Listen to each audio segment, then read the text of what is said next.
देख रहे हैं आप फिट इंडिया के सुपर हिट बुलेटिन में आपका स्वागत है। मैं हूं श्रुतिका आप सभी के साथ और मैं हूं आपके साथ प्रिया सिन्हा। फिट इंडिया के सुपर हिट बुलेटिन में आपको बताएंगे आपके शहर का हाल, वॉर से जुड़ी हुई क्या जानकारी है, इसके अलावा चुनावी राज्यों में किस तरीके से नतीजे आने के बाद अलग अलग राजनीतिक खेमे में हलचल है, हर एक इन्फॉर्मेशन आपके लिए होगी। तो शुरू करते हैं फिट इंडिया का सुपर हिट बुलेटिन।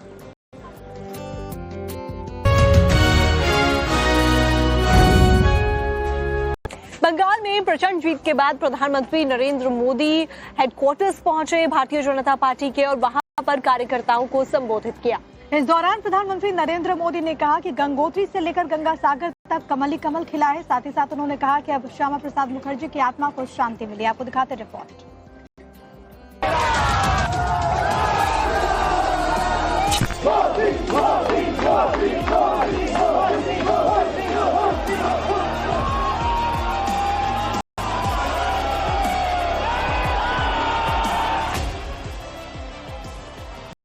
बीजेपी नेता और कार्यकर्ताओं का स्लोगन है, मोदी हैं तो मुमकिन है। और ये हकीकत है कि नरेंद्र मोदी के 12 साल के राज में अरब सागर से गंगा सागर तक बीजेपी का ऐसा राज हो गया जिस राज के बारे में एक जमाने में बीजेपी के बड़े नेताओं ने कल्पना भी नहीं की थी।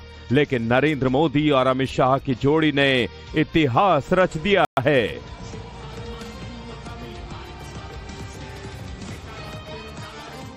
आज से 10-12 साल पहले कोई ये कहता कि बंगाल में बीजेपी का सीएम होगा तो ये बात किसी को मजाक लग सकती थी।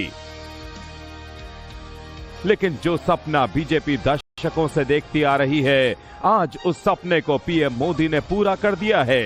बंगाल, जहां 2014 तक बीजेपी कहीं रेस तक में नहीं थी, आज वहां 200 से ज्यादा सीटों के साथ पीएम मोदी ने पूरा खेल पलट कर रख दिया है। जिस ममता को इंडी गठबंधन मोदी के खिलाफ सबसे मजबूत नेता माना जा रहा था, उसी ममता बनर्जी को पीएम मोदी ने उनके ही गढ़ में सबसे करारी हार दे दी है।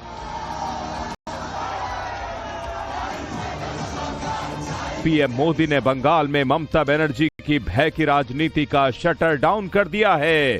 बंगाल की इस ऐतिहासिक जीत को सेलिब्रेट करने के लिए पीएम मोदी अलग स्टाइल में भी दिखे। जब वो बीजेपी हेडक्वार्टर पहुंचे तो सफेद कुर्ता, तसर सिल्क धोती पहने नजर आए, जो बंगाल के पुरुषों का पारंपरिक परिधान है। पीएम मोदी एक बंगाली बाबू के स्टाइल में दिखे और उसके बाद बीजेपी नेता और कार्यकर्ताओं को एड्रेस करते हुए कहा कि बंगाल अब भय मुक्त हो गया है। आज से बंगाल भय मुक्त हुआ है। विकास के भरोसे से युक्त हुआ है। बांग्लाय परिवर्तन होए गेछे। बंगाल में हमारे कितने ही कार्यकर्ताओं ने अपना जीवन इस जीत के लिए समर्पित किया है। भाजपा की कितनी महिला कार्यकर्ताओं को तमाम अत्याचार सहने पड़े हैं। मैं आज बंगाल में भारतीय जनता पार्टी की सफलता का श्रेय ऐसे सभी कार्यकर्ताओं को, उनके परिवारों को देता हूं। इस दौरान प्रधानमंत्री नरेंद्र मोदी ने अपने संबोधन में कहा कि बंगाल में पहली बार डर नहीं लोकतंत्र की जीत हुई है। पर ऐसे में प्रधानमंत्री की तरफ से यह भी कहा गया कि बंगाल की जो जनता है उसने भ्रष्टाचार और कुशासन के खिलाफ में वोट दिया है और विकास की राजनीति को मुहर लगाई है। पीएम मोदी ने अपने एड्रेस में कहा, पहली बार बंगाल में डर नहीं लोकतंत्र की जीत हुई है। उन्होंने कहा कि श्यामा प्रसाद मुखर्जी की आत्मा को आज शांति मिली है। पश्चिम बंगाल में शांतिपूर्ण मतदान हुआ। पहली बार ऐसा हुआ कि चुनावी हिंसा में एक भी निर्दोष नागरिक की जान नहीं गई। लोकतंत्र के इस महापर्व में बंदूक की आवाज नहीं, जनता जनार्दन की आवाज गूंजी। पहली बार डर नहीं, लोकतंत्र जीता है। प्रधानमंत्री मोदी ने पश्चिम बंगाल के लोगों को भरोसा दिया कि राज्य के बेहतर भविष्य के लिए बीजेपी दिन रात एक कर देगी। हर बंगालवासी को भरोसा देता हूं, बंगाल के बेहतर भविष्य के लिए भाजपा दिन रात एक कर देगी। बंगाल में अब महिलाओं को सुरक्षा का माहौल मिलेगा, युवाओं को रोजगार मिलेगा, पलायन रुकेगा। पहली कैबिनेट में ही आयुष्मान भारत योजना को हरी झंडी दिखाई जाएगी और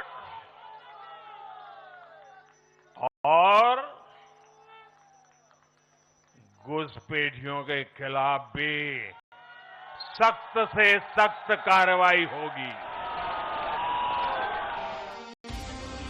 और आखिर में पीएम मोदी ने कहा कि पूर्व प्रधानमंत्री अटल बिहारी वाजपेयी की वो बात भी सच साबित हो गई जब अटल जी ने कहा था कि एक दिन आएगा जब अरब सागर से गंगा सागर तक कमल खिलेगा। आज पीएम मोदी ने भी यही बात कही कि अब गंगोत्री से गंगा सागर तक कमल ही कमल खिला है। पिछले साल 14 नवंबर को जब बिहार चुनाव के नतीजे आए थे, तब मैंने इसी जगह से बीजेपी मुख्यालय से आप सबको कहा था, गंगा जी बिहार से आगे बहते हुए गंगा सागर तक जाती है। और आज बंगाल की जीत के साथ गंगोत्री से लेकर गंगा सागर तक कमल ही कमल खिला हुआ है। कुल मिलाकर चुनावी नतीजों ने साफ कर दिया है कि राजनीति के धुरंधर कोई हैं तो उनका नाम है नरेंद्र मोदी। और एक बार नहीं, बार बार जनता उन पर 100% भरोसा जताती है। Bureau report, times now Navbharat.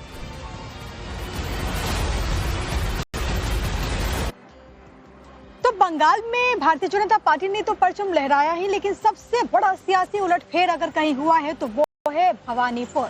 दरअसल जो विपक्ष के नेता हैं सुवेंदु अधिकारी, उन्होंने दूसरी बार ममता बनर्जी को शिकस्त दी है। आपको दिखाते हैं रिपोर्ट। बंगाल में तो बीजेपी का परचम लहराया ही है, लेकिन सबसे ज्यादा बड़ा सियासी उलटफेर भवानीपुर में हुआ। पश्चिम बंगाल में विपक्ष के नेता सुवेंदु अधिकारी ने लगातार दूसरी बार ममता बनर्जी को भवानीपुर से शिकस्त दी। सुवेंदु अधिकारी को 73,917 वोट, ममता बनर्जी को 58,812 वोट मिले। 15,105 वोटों के अंतर से ममता चुनाव हार गईं। भवानीपुर में दिलचस्प मुकाबला देखने को मिला। गिनती के दौरान सांप सीढ़ी का खेल चलता रहा। कभी ममता आगे बढ़ रही थीं, तो कभी सुवेंदु अधिकारी। आखिरकार 19वें राउंड की मतगणना के बाद 15,001 वोटों से बढ़त बनाते हुए सुवेंदु ने जीत हासिल की। नंदीग्राम के बाद भवानीपुर से भी सुवेंदु अधिकारी विजयी हुए हैं। सुवेंदु ने दीदी को उन्हीं के घर में मात दी है। ये न सिर्फ तृणमूल कांग्रेस के लिए बल्कि पूरे विपक्ष के लिए एक बड़ा झटका है। सुवेंदु अधिकारी अब बंगाल की राजनीति के नए जायंट किलर बनकर उभरे हैं। बंगाल में बुरी तरह हार के बाद आज शाम 4 बजे ममता बनर्जी प्रेस कॉन्फ्रेंस करेंगी और इसमें देखना होगा कि ममता अपनी हार के लिए किसे किसे जिम्मेदार ठहराती हैं। तो बंगाल और असम में हार के बाद इंडी गठबंधन के नेता इस वक्त परेशान है। कोई वोट चोरी का आरोप लगा रहा है तो कोई ईवीएम को कोस रहा है। तो ऐसे में ममता बनर्जी की तरफ से तो ये कहा जा रहा है कि भारतीय जनता पार्टी ने उनकी 100 सीटों की चोरी कर ली है। आपको दिखाते हैं।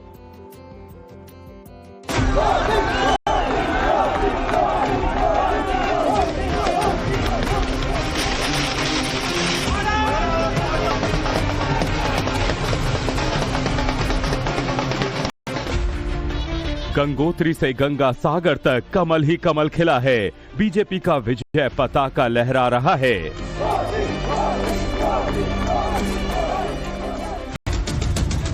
बीजेपी जीत का जश्न मना रही है तो विपक्ष टेंशन में है। हार को लेकर तमाम बहाने बना रही है।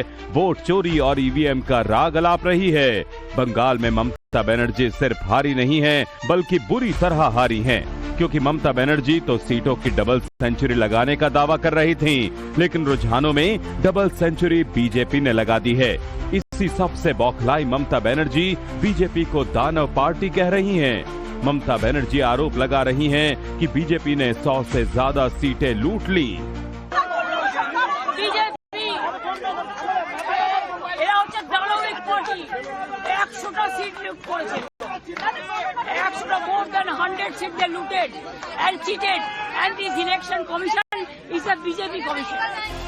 इधर पीएम मोदी का विजय रथ एक के बाद एक जीत हासिल कर रहा है। पीएम मोदी रिकॉर्ड बना रहे हैं तो दूसरी तरफ राहुल गांधी हार का रिकॉर्ड बना रहे हैं। लिहाजा राहुल खिसियाए हुए हैं। राहुल ने एक्स पर लिखा, असम और बंगाल में चुनाव चोरी किए गए हैं। हम ममता जी से सहमत हैं। बंगाल में 100 से ज्यादा सीटें चुराई गईं। मध्य प्रदेश, हरियाणा, महाराष्ट्र और लोकसभा 2024 का जिक्र करते हुए कहा कि वहां भी यही हुआ। चुनाव चोरी, संस्था चोरी, अब और चारा ही क्या है। बंगाल में जिस तरह से बीजेपी ने जीत हासिल की है, विपक्ष की सबसे मजबूत नेता ममता बनर्जी को मात दी है, उससे इंडी गठबंधन में खलबली मची है। खासतौर पर उत्तर प्रदेश में, जहां अगले साल चुनाव होने वाले हैं। अखिलेश यादव जो ममता की सरकार बनने का दावा कर रहे थे, अब उनके लिए यूपी में राह कठिन हो सकती है। लिहाजा वो परेशान ही नहीं, बहुत परेशान हैं। अखिलेश ने एक्स पर लिखा, अब क्या सत्ताधारी राजनीति को पाताल से भी नीचे ले जाएंगे। देश के राजनीतिक इतिहास का ये एक घनघोर काला दिन है। आज पूरा देश आक्रोशित है और लोकतंत्र व्यथित है। चुनावी व्यवस्था के नाम पर केंद्रीय बलों का जो दुरुपयोग मतगणना में बंगाल में हुआ है, ठीक वैसा ही घपला 2022 के यूपी विधानसभा चुनाव में अधिकांश जगह किया गया था। आम आदमी पार्टी भी इस चुनावी नतीजों से बहुत परेशान है। संजय सिंह ने एक्स पर लिखा, ट्रंप ने ईरान से लड़ने के लिए 50,000 सैनिक लगाए थे। मोदी ने ममता से लड़ने के लिए 2.5 लाख सैनिक लगाए। चुनाव हुआ या तमाशा। और तो और हिमाचल के मुख्यमंत्री सीएम सुक्खू ने कहा, ईवीएम मशीन कोई भी कहीं भी हैक कर सकता है। ईवीएम का कोई भी हैक कर सकता है, कहीं भी हैक कर सकता है, ये तो बात स्पष्ट है। ईवीएम का कोई भी हैक कर सकता है, कहीं भी हैक कर सकता है, ये तो बात स्पष्ट है। कुल मिलाकर लोकतंत्र में जनता मालिक है और जनता ही अपना फैसला सुनाती है। जनता ने फैसला सुना दिया है और इसे स्वीकारना तो पड़ेगा ही, चाहे जितना भी शोर शराबा और राजनीति का माहौल गरमा लें।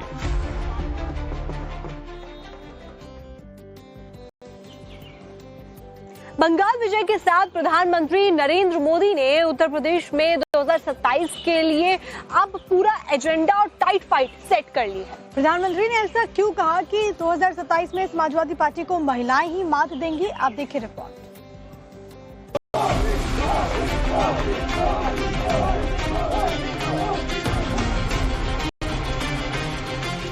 प्रधानमंत्री नरेंद्र मोदी ने यूपी में 27 के बैटल ग्राउंड में टाइट फाइट के लिए एजेंडा सेट कर दिया। प्रधानमंत्री नरेंद्र मोदी ने एक बार फिर से महिला आरक्षण का जिक्र कर पूरा का पूरा राजनीतिक एजेंडा सेट कर दिया। जिस समाजवादी पार्टी ने संसद में महिला आरक्षण को रोका है, उसे भी यूपी की महिलाओं का आक्रोश सहना पड़ेगा। महिला विरोधी समाजवादी पार्टी कुछ भी करके अपने पाप को कभी धुल नहीं पाएगी।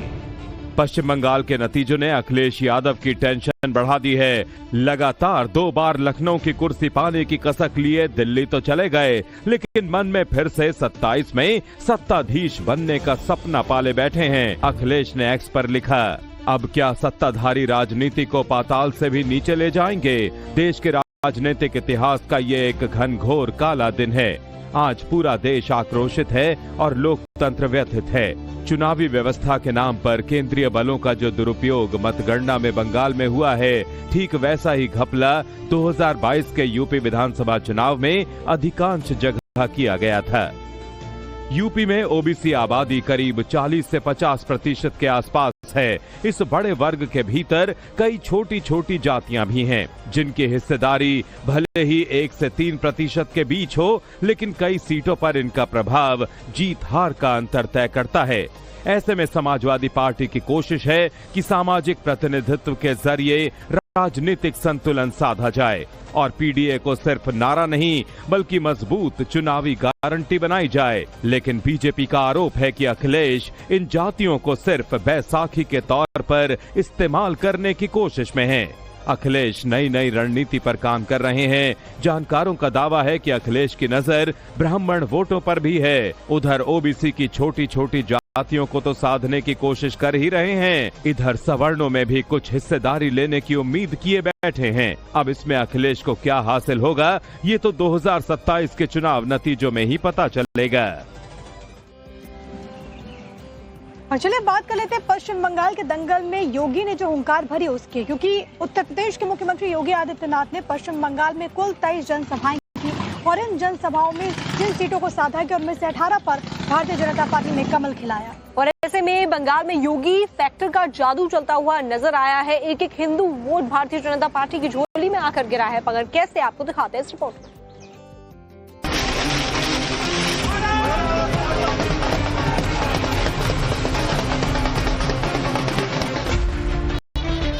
बंगाल में भारतीय जनता पार्टी की महाविजय में हिंदू वोटरों का अहम योगदान रहा और पॉलिटिकल पंडित मान रहे हैं कि योगी की आक्रामक रैलियों, रोड शो और यूपी मॉडल ने हिंदू वोट को कंसोलिडेट करने में अहम भूमिका निभाई।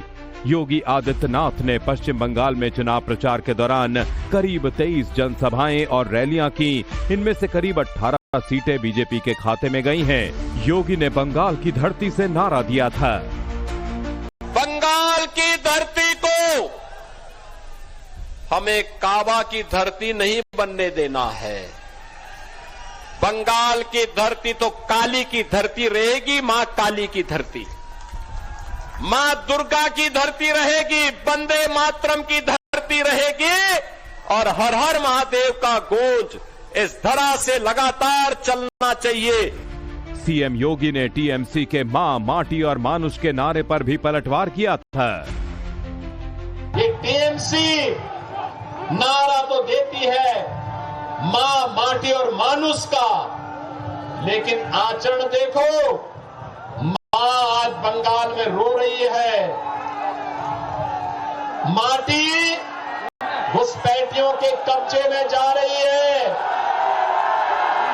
मानुष भयभीत है।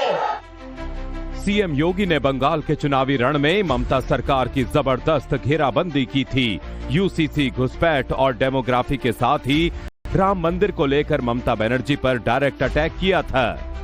ममता दीदी को राम नाम से नफरत है। रामनवमी की शोभा यात्रा नहीं निकलने देती है, नहीं निकलने देती है। दुर्गा पूजा में व्यवधान पैदा करती है। ईद के अवसर पर सरेआम गौ हत्या करने की छूट देती है। बांग्लादेशी घुसपैठियों को घुसपैठ करवाती है। बांग्लादेश के अंदर निर्दोष हिंदुओं की हत्या पर मौन रहती है। लेकिन डबल इंजन की भाजपा की सरकार ये स्वीकार करने को तैयार नहीं है। भारत के अंदर मां काली की पूजा होगी, भारत के अंदर मां गंगा की पूजा होगी, भगवान राम हम सबके अंदर बसे हुए हैं। हर बंगाल का व्यक्ति जय श्री राम का घोष भी करेगा, वंदे मातरम का घोष भी करेगा। बंगाल में योगी ने यूपी मॉडल का जिक्र करते हुए कहा कि यूपी में तुष्टीकरण नहीं बल्कि संतुष्टीकरण है। दंगे नहीं होते और माफिया या तो जेल में है या जहन्नुम की यात्रा पर।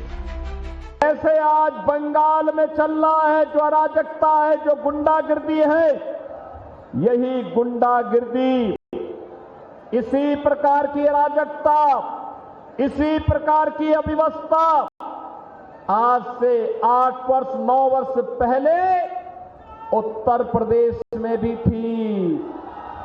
याद करिए, भारत की सबसे बड़ी आबादी उत्तर प्रदेश में हर पर्व और त्योहार के पहले दंगे होते थे, महीनों महीनों कर्फ्यू रहता था और डबल इंजन की सरकार आई।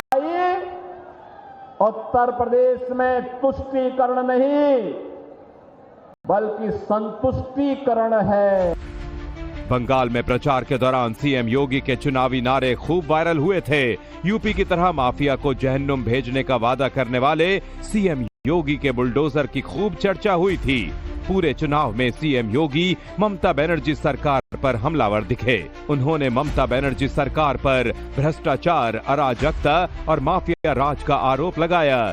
साथ ही भाजपा की डबल इंजन सरकार का आह्वान किया, जिसका नतीजा चुनाव परिणाम में देखने को मिला।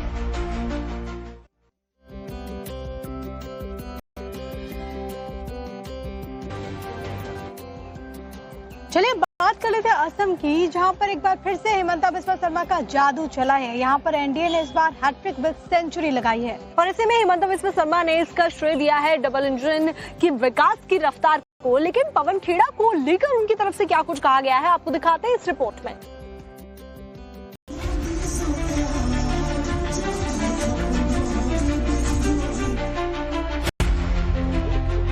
एनडीए ने असम विधानसभा चुनाव 2026 में शानदार हैट्रिक लगा दी है। मुख्यमंत्री हिमंता बिस्वा शर्मा के नेतृत्व में एनडीए ने 102 से ज्यादा सीटों पर कब्जा कर लिया है।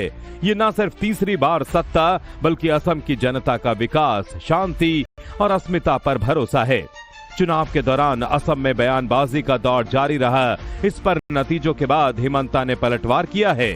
पवन खेड़ा के लिए मेरा एक कमिटमेंट था कि सुप्रीम कोर्ट ने भी उनको बोल दिया है कि असम का थाना में आके हजीरा लगाने के लिए। बाकी आगे आगे आप फिल्म देखते रहो। पेड़ा का क्या होगा? एक बार हिमंता बिस्वा शर्मा कुछ बोलते हैं तो शायद ही हम पीछे पलट के देखता हूँ। हिमंता ने कहा कि बीजेपी खुद का पूर्ण बहुमत लेकर आई है। 2016 में बीजेपी का सरकार हुआ, 21 में रिपीट हुए। बीजेपी का कभी अपने मेजोरिटी नहीं था। इस बार बीजेपी अपना खुद का मेजोरिटी मिले हैं, 80 से ज्यादा सीटें। हिमंता ने कहा कि वो धर्म की बात नहीं करते। एनडीए में सभी धर्मों के लोग चुनाव जीते हैं, लेकिन कांग्रेस के 19 में से केवल एक हिंदू की जीत हुई है। मैं ऐसे धर्म का बात बोलना जरूरत नहीं है, लेकिन आपने पूछा है इसलिए मैंने बोला। जितना भी जीते हैं सारे हमारे मुसलमान भाई बहन जीते हैं कांग्रेस का, खाली एक ही हिंदू जीते। और इन सब के बीच पवन खेड़ा पर अभी भी हिमंता बहुत गुस्से में हैं। उन्होंने कहा कि वो हिमंता के ऊपर नहीं, असम की बेटियों पर अटैक किया था, जिसका जनता ने जवाब दिया। पवन खेड़ा जी का जो एलिगेशन रहा एक असम का बेटियों का ऊपर, इससे लोगों को काफी इमोशनल किया। शायद वो प्रेस कॉन्फ्रेंस नहीं करते थे और गौरव गोगोई जी साथ में नहीं बैठते थे, शायद गौरव गोगोई जी नहीं हारते थे। इसलिए वो लांछन मेरा ऊपर नहीं था, एक असम का बेटियों का ऊपर था। तो असम का जनता ने उनको पेड़ा बना दिया है और आगे जाके थोड़ा मेरा भी जिम्मेदारी बाकी रहेगा, वो भी मैं जिम्मेदारी पूरा करूंगा। हिमंता ने कहा कि असम की जनता ने साफ संदेश दिया, विकास जारी रहेगा, शांति अटूट रहेगी।